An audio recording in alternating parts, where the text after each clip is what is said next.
کہانی کا عنوان محل کا راز۔ ایک دور دراز سلطنت میں ایک خوبصورت شہزادی نور الہد اپنے شاندار محل میں رہتی تھی۔ ہر رات اسے ایک ہی خواب آتا، ایک سنسان جنگل، شیر کی گرج اور ایک پراسرار محل جس کی کھڑکی سے کوئی اسے دیکھ رہا ہوتا۔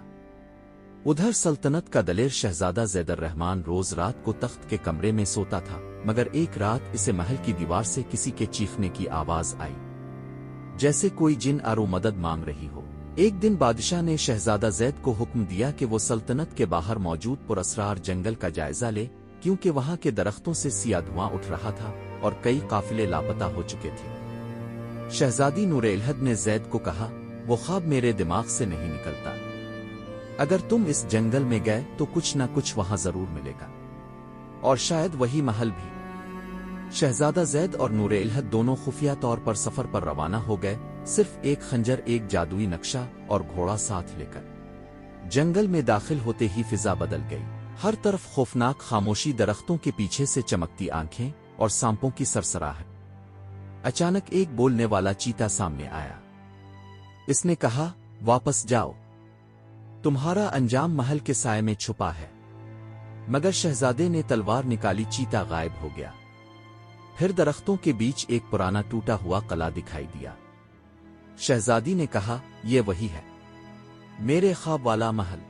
محل کے اندر قدم رکھتے ہی دروازے خود بخود بند ہو گئے۔ ہر دیوار پر قدیم تحریریں تھیں اور فضا میں جادوئی سرگوشیاں۔ اچانک ایک جن نمودار ہوا جس کا جسم آگ سے بھرا ہوا تھا۔ اس نے کہا، تم نے میرے محل میں قدم رکھ کر موت کو دعوت دی ہے۔ لیکن شہزادہ زید نے خنجر نکالا جو دراصل جنات کے خلاف بنایا گیا تھا۔ جیسے ہی خنجر روشنی میں آیا، جن پیچھے ہٹ گیا اور بولا، تم وہی ہو جس کا ذکر کتابوں میں ہے، مقدر کے وارث۔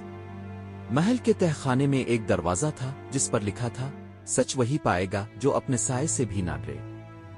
دروازہ کھلتے ہی انہیں ایک آئینہ ملا جس میں شہزادہ زید کو بچپن کی جھلکیاں نظر آئیں۔ محل کے ایک کمرے میں قید ایک عورت جو دراصل اس کی ماں تھی، جسے جنوت نے جادو کے ذریعے قید کر رکھا تھا۔ اسی لمحے جن واپس آیا اور کہا، تمہاری ماں کو آزاد کرنے کے لیے تمہیں اپنی سب سے بڑی قربانی دینی ہوگی۔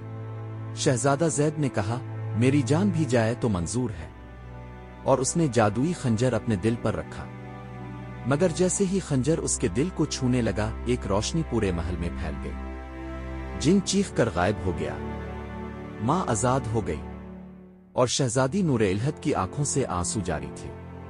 محل جادو سے آزاد ہو چکا تھا، جنات ہمیشہ کے لیے قید کر دیے گئے۔ شہزادہ زید اور شہزادی نور الہد نے واپس آ کر محل میں شادی کی، اور اس محل کو اے محل نور کا نام دیا گیا، کیونکہ وہاں ایک جنت کا راز چھپا تھا جو صرف سچ، قربانی اور محبت سے ہی کھلتا ہے۔